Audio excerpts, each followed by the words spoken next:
사도행전 8장 1절부터 8절까지의 말씀입니다. 사울은 그가 죽임당함을 마땅히 여기더라. 그날에 예루살렘에 있는 교회에 큰 박해가 있어 사도 외에는 다 유대와 사마리아 모든 땅으로 흩어지니라. 경건한 사람들이 스데반을 장사하고 위하여 크게 울더라. 사울이 교회를 전멸할새 각 집에 들어가 남녀를 끌어다가 옥에 넘기니라. 그 흩어진 사람들이 두루 다니며 복음의 말씀을 전할새 빌립이 사마리아 성에 내려가 그리스도를 백성에게 전파하니 무리가 빌립의 말도 듣고 행하는 표적도 보고 한 마음으로 그가 하는 말을 따르더라. 많은 사람에게 붙었던 더러운 귀신들이 크게 소리를 지르며 나가고 또 많은 중풍병자와 못 걷는 사람이 나으니 그 성에 큰 기쁨이 있더라. 아멘. 이는 살아계신 하나님의 말씀입니다. 우리는 지금 초대교회에 부어지는 하나님의 은혜, 특별히 성령의 강권적인 역사하심을 보고 있습니다. 성령 충만하다, 이 말씀의 온전한 의미들을 지금 성경을 통해서 우리가 여러 사건들, 구체적인 사안들을 통해서 살펴볼 수 있습니다. 성령 충만한 것, 그 은혜의 강력함, 그것으로 사람들의 삶 속에 일어날 수 있는 여러 가지 초월적인 사건들을 보는 기쁨들이 저희들에게 있습니다. 성령 충만한 것은 사람들이 가지고 있는, 인간이 가지고 있는 기대나 기질, 성향, 습관, 이 모든 것을 뛰어넘는 어떤 특별한 사건과 관련되어져 있다는 것을 우리가 알 수 있습니다. 나의 일반적인 연약함, 내가 좀처럼 극복하지 못하는 문제들, 그리고 내가 늘 넘어지던 어떤 기점들, 이제 이런 것과는 상관없는 내 인생의 가장 완벽하고 아름다운 하나님의 역사들이 이루어지고 우리가 그 일의 주인공이 되는 사건들과 관련되어져 있다는 것을 배울 수 있습니다. 그래서 신앙생활하면서 저는 매일같이 하나님 안에서 은혜로 살기 위해서 나의 연약함이 드러나지 아니하고 하나님의 뜻을 성취하는, 하나님이 원하는 말씀을 따라 순종하는 삶을 살기 위해서 한 방법을 깨닫고 그 방법 안에서 하나님 앞에 기도하는 삶을 살고 있습니다. 성령 충만하면 된다는 사실들을 배웁니다. 그래서 늘 어떤 문제 앞에 설 때, 낙심하게 될 때, 잠을 못 이루는 일들이 있을 때, 어떤 문제에 사로잡혀 깊이 고민하는 순간이 올 때, 감정적인 어려움을 떨쳐버리지 못하게 될 때, 아니면 성도들의 어려움이나 안타까운 사정을 접하게 될 때, 때로는 절망적인 어떤 사건과 접하게 될 때, 그 문제를 해결할 수 있는 유일한 해답을 가지고 살아가고 있습니다. 바로 성령의 역사하심, 성령의 충만한 은혜를 구하는 것입니다. 우리는 이 성령 충만이 있을 때 어떤 일이 일어날 수 있는지를 초대교회 여러 사건들과 그 증거들을 통해서 하나하나 배워가고 있습니다. 신앙생활을 통해서 우리에게 늘 이때와 같은 은혜가 임하기를 간절히 사모하며 기도하고 있습니다. 사람의 마음에 어떻게 그런 변화가 일어날 수 있을까? 일상적이지 않은 모습으로 그렇게 어떻게 담대하게 복음을 전하는 사도의 모습으로 살아갈 수 있을까? 사람들에 대한 두려움을 느끼지 않고 어떻게 그렇게 용기 있게 사람들 앞에 설 수 있을까? 우리가 하는 말이 진정성이, 우리가 가지고 있는 이 메시지의 강력함이 어떻게 사람들의 마음을 움직이고 그 사람들의 마음에 구체적인 변화를 일으킬 수 있을까? 고민할 수 있는 그 많은 문제들에 대한 해답이 바로 성령의 역사하심이라고 하는 이 한 단어 속에서 다 풀어지는 놀라운 은혜를 저희들이 경험하게 됩니다. 사랑하는 성도 여러분, 지금 여러분들이 어떤 상황 가운데 있든 여러분 그 문제에 대한 유일한 해답, 여러분 스스로가 하나님 앞에 어떤 초월적인 어떤 능력을 가지고 새로워지기 위해서 어떤 기회를 구할 때 어떤 힘을, 도움을 구할 때 여러분들은 성령의 충만함을 구하실 수 있기를 바랍니다. 그러면 하나님께서 오순절날 마가의 다락방에 모이는 그 사람들에게 부어주셨던 성령의 역사, 그 이후로 그들이 가는 곳마다 체험하고 그들이 새로워질 수 있도록 하나님께서 그들 가운데 부어주셨던, 역사하셨던 이 성령의 놀라우신 역사하심을 따라 여러분들이 여러분 자신을 초월하고 여러분의 기질과 연약함을 넘어서고 여러분이 이전에는 경험해보지 못했던 온전한 하나님의 역사하심 가운데 살아가는 축복을 누리실 수 있게 됩니다. 오늘 우리는 본문에서 초대교회에 불어닥친 하나의 큰 어려움을 보게 됩니다. 사실 성경을 읽을 때 우리는 굉장히 다이나믹한 구조 속에서 어떨 때는 우리의 마음을 뜨겁게도 하는 한 사건과 맞닥뜨리게 되고 거기 하나님이 기적과 같이 역사하시는 현장에 있기도 하고 곧이어서 우리는 또 믿는 사람들이 당하는 박해나 어려움, 그런 극한의 상황들에 직면해 있기도 합니다. 초대교회는 많은 사람들이 모여들고 그들이 회개하는 위대한 역사, 흥분되는 사건이 연속 가운데 있었지만 그러나 그 가운데서도 그들을 용납하지 못하고 그 하나님의 공동체들이 성장하는데 적대감을 가지고 박해하는 큰 세력들의 도전도 우리가 보게 됩니다. 초대교회 7 집사였던 스데반 집사가 여러분 많은 사람들이 모인 곳에서 복음을 전파하고 하나님의 말씀과 그 위대한 선교의 역사들을 꿰뚫는 메시지를 던지는 것을 보십시오. 그러나 그것을 다 받아들이는 사람들의 마음에 평안하지도 은혜롭지도 않았다는 사실들을 우리가 보는 겁니다. 그들은 적대감을 품습니다. 어떤 사람들은 물론 그 중에 사울이라고 하는 한 청년의 이름도 기록이 되어져 있습니다. 스데반을 핍박하고 돌을 쳐서 결국은 그를 죽게 하는 이 끔찍한 일이 벌어지기도 합니다. 남에게 해를 끼친 것도 아니고 다른 사람들의 삶에 어떤 심각한 문제, 위험을 제공한 제공자가 아님에도 불구하고 스데반은 사람들의 돌에 맞아서 죽임을 당했습니다. 오늘 시작되는 본문의 말씀은 그 중에서 사울이라고 여기는 이름 불리는 한 사람은 그가 그렇게 죽임당하는 것을 마땅하게 여겼다라고 말합니다. 그리고 이 사람이 주도하는 어떤 박해의 현장이, 박해의 연속이 계속 사건으로 기록이 되어져 있습니다. 성경 말씀을 보면 그날에 예루살렘에 있는 교회에 큰 박해가 있었다라고 말합니다.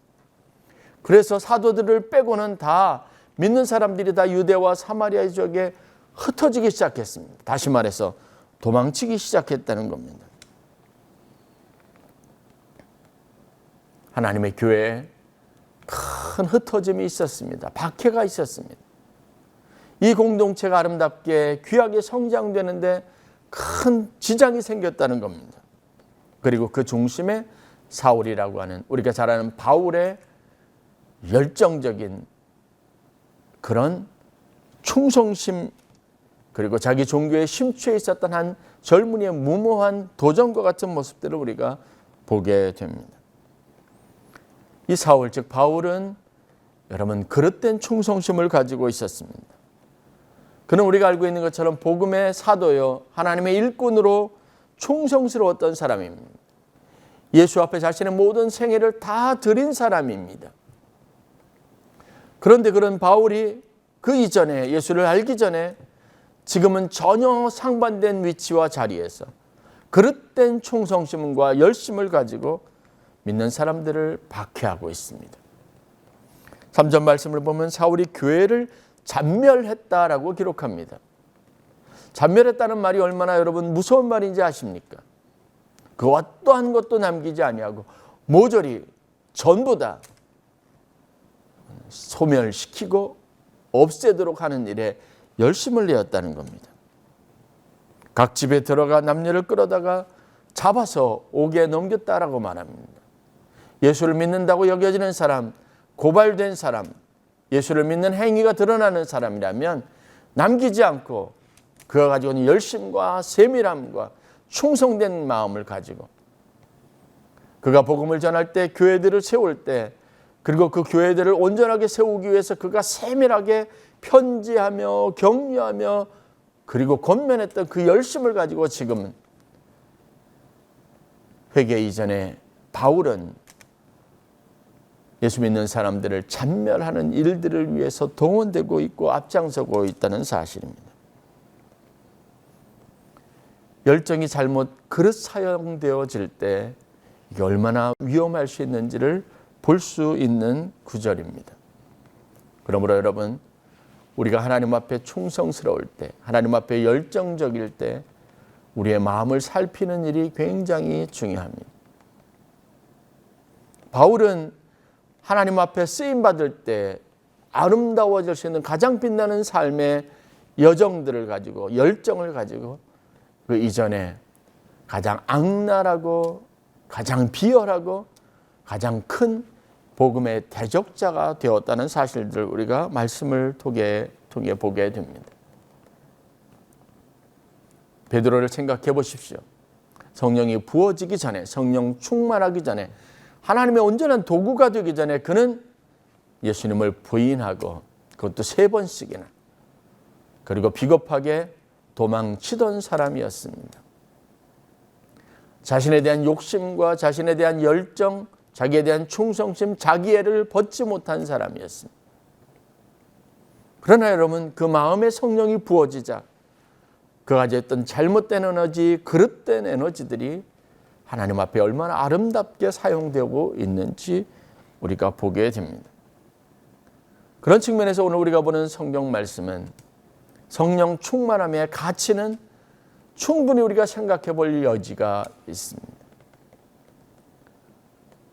우리의 삶이 아름답기를 원한다면, 우리가 바라고 원하던 그런 보람 있는 삶을 살기를 원한다면, 그런데 실상에서 여러분 그렇게 살지 못하고 있다면 오늘 여러분들에게 필요한 것은 바로 성령 충만함입니다.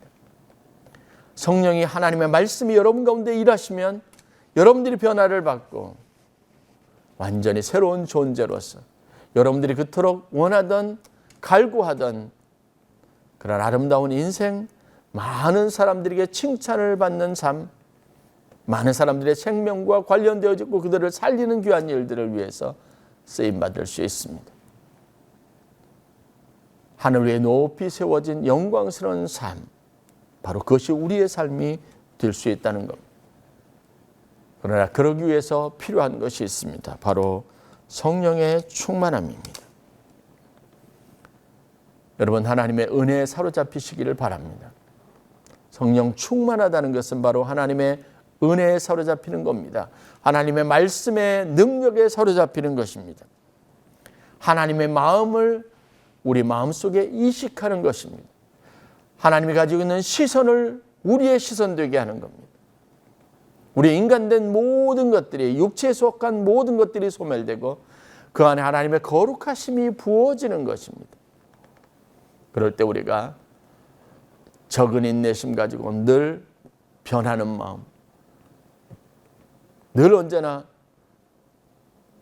낙심하는 마음, 연약한 마음, 좌절하는 마음 속에 더 이상 우리가 연약한 인간의 모습 가운데 살아가지 아니하고 우리 안에 있는 에너지, 우리 삶의 모든 잠재력과 능력을 하나님의 영광을 위해서, 아름다운 일들을 위해서 사용할 수 있게 된다는 사실들을 알아야 합니다. 바로 하나님의 은혜에 사로잡힐 때, 하나님의 강권적인 역사의 능력에 붙잡혔을 때, 하나님의 압도적인 힘이 우리 인생에 작용할 때 우리가 그리스도 안에서 완전히 새로운 존재가 될 수 있습니다. 내가 그리스도와 함께 십자가에 못 박혔나니 그런 적이 되는 내가 산 것이 아니요 오직 내 안에 그리스도께서 사신 것이. 여러분에게 이 변화가 있기를, 이 고백이 있기를 간절히 축원합니다. 내가 그리스도와 함께 십자가에 못 박혔나니 그런 적이 되는 내가 산 것이 아니요 오직 내 안에 예수 그리스도께서 사신 것이라. 내 안에 새로운 존재에 대한 믿음의 고백이 여러분의 삶의 고백이 되실 수 있기를 바랍니다. 그러기 위해서 내 인생을, 내 기질을, 내 삶을, 내가 가지고 있는 모든 것들을 압도할 만한 성령의 기름 부으심이 있어야 합니다. 많은 사람들은 기독교를 얘기할 때 우리가 가지고 있는 하나님의 교회의 이상과 믿는 성도들이 가져야 될 꿈과 비전에 대해서 이야기할 때 윤리적인 측면, 도덕적인 측면에서의 기독교를 이야기합니다. 하나님의 교회가 가지고 있는 가장 아름다운 모습, 우리가 가지고 있는 복음의 능력, 복음의 힘, 그리고 복음이 가지고 있는 참된 가치를 실현하는 길을, 그 방법을 우리가 가지고 있는 인간적인 노력에서 찾으려고 하는 어리석은 생각들을 가질 때가 있습니다. 기독교는 과연 윤리적인 기독교냐 아니면 능력에 기반을 둔 기독교냐, 이 두 가지 사이에서 역사상 하나님의 교회는 계속해서 변화를 거듭하고 그것 사이에 충돌들이 있어 왔습니다. 그러나 성경이 말하는 온전한 기독교는 윤리적인 기독교는 아닙니다. 우리 교회가 실현해야 되고 완성해야 되고, 우리가 교회가 하나님 앞에 복음에 가장 앞장서서 하나님의 영광을 드러내기 위해서 우리가 꿈꾸고 지향해야 될 참된 교회의 모습은 윤리적이고 도덕적인 것에 있지 않습니다. 우리의 교회는 하나님의 능력과 기름 부음 받은 하나님의 모든 성령의 역사하심에 기반을 두고 있어야 합니다. 그렇다고 성도들이 윤리적이거나 도덕적이고 이러한 부분에 대한 관심을 가져서는 안 된다는 말씀을 드리는 것이 아닙니다. 그러나 윤리적인 기독교가 가지고 있는 가장 큰 맹점이 무엇이냐면 하나님의 법을 우리의 인간의 노력과 우리의 의지로 성취할 수 있다고 마음먹은 것이기 때문에 그렇습니다. 우리의 윤리적인 것도 거룩함도 도덕적인 삶도 우리의 하나님의 법을 우리의 노력으로 성취해서 얻어지는 것이 아닙니다. 바로 하나님의 온전한 능력에 사로잡힐 때, 하나님의 기름 부으심이 우리 삶 속에서 온전히 이루어질 때 가능해지는 삶의 목표, 그리고 우리가 성취할 수 있고 도달할 수 있는 윤리적인 기준이라는 사실들을 절대로 잊지 않아야 한다는 겁니다. 하나님이 주시는 힘으로, 하나님 주시는 능력 안에서, 그것이 바로 오늘 제가 여러분들과 함께 나누고 싶은 말씀의 주제입니다. 오늘 성경을 보십시오. 사울이 교회와 성도들을 진멸하려 하고자 합니다. 그리고 그 방법은, 동원된 방법은 구체적이고 치밀한 것이었음을 합니다. 사도들 외에 예루살렘과 유대에 남아있는 사람이 없었습니다. 오히려 모든 사람들이 흩어졌습니다. 지금 그들은 삶의 위협을 느끼고 생명의 위협을 느끼고 이제 인간의 본성을 쫓아서 그 두려움 때문에 견디지 못해서 살기 위해서 도망을 치고 있는 겁니다. 그들은 분명 생명의 위협 앞에 놓여 있습니다. 우리의 인간적이고 가장 자연스러운 본능적인 모습일 수 있습니다. 그러나 여러분 보십시오. 그들이 비록 그곳에서부터 도망을 쳐서 흩어져 각각 자신들이 원하지 않은 곳으로 가기도 했지만, 그러나 오늘 성령이 우리에게 증언하는 바는 분명하게 그들이 그곳에서 복음을 전하는 사도로서의 사명을 감당하고 있다는 겁니다. 오늘 성경에 기록되어 있는 빌립에 관련된 성경의 기록을 보십시오. 빌립이 사마리아 성에 내려갔습니다. 이것은 그가 복음을 전하기 위한 것이 아닙니다. 박해를 피해서 생명의 위협 앞에서 생명을 구하기 위해서 사마리아 성으로 내려가는 중입니다. 그런데 그곳에서 빌립이 했던 일이 무엇입니까? 그리스도를 전파하는 일이었습니다. 그곳에서 사람들 모아놓고 이전에 예루살렘에 있었을 때와 동일하게 그들에게 말씀을 전하고 더러운 귀신들을 쫓아내고, 그리고 많은 병자들을 모아서 치유하는 사역들을 계속하고 있습니다. 지금 그 장소가 예루살렘이 아니라 사마리아로 바뀌었을 뿐입니다. 이 장소에 변화가 있게 된, 이들이 이곳으로 옮겨가게 된 가장 중요한 요인에는 박해가 있었습니다. 어려움이 있었습니다. 생명의 위협이 있었습니다. 여러분, 우리가 믿음을 가지고 성령 충만하다고 해도 우리 삶의 위험은 여전히 존재합니다. 악한 사탄 세력의 공격은 여전히 존재합니다. 우리의 마음을 흔들어대는 사람들의 말도 여전히 존재합니다. 내 믿음이 무너지게 할 만한 도전도 여전히 존재합니다. 어떤 경우에는 내가 가지고 있는 신앙이 깊은 회의가 들게 할 사람들의 잔혹한 말도 여전히 우리 귀에 들려지고 있습니다. 그러나 주목할 것은 성령 충만할 때, 성령 충만한 사람은 그러한 위협 앞에서도, 그런 도전 앞에서도, 그런 낙심하게 할 만한 요소 앞에서도 여전히 하나님의 사람으로 성숙한 모습을 드러내고 하나님이 그들에게 맡겨진 위임한 일들을 감당하는 놀라운 축복을, 놀라운 역사를, 놀라운 믿음의 행보를 보이고 있다는 사실입니다. 위협으로 느끼지 않는 마음의 변화가 그들 안에 일어났습니다. 마치 인간적으로 도망을 치다가 어느 순간에 성령께서 그들의 마음을 다시 주장하시고 움직이셔서 그들이 다시 마음을 정비하고 자신의 연약함의 근거에서가 아니라 하나님의 주시는 능력과 담대함을 쫓아서 일하기 시작했다는 사실들이 바로 성경이 오늘 우리에게 증거하는 겁니다. 도망쳐 숨어 들어갔던 그 사마리아 성에 큰 기쁨이 있었습니다. 생명의 역사가 있었습니다. 하나님의 말씀을 듣는 사람들이 넘쳐났습니다. 이것은 위대한 선교의 지경이 확대되어지는 하나님의 놀라운 사건의 시발점이 되었습니다.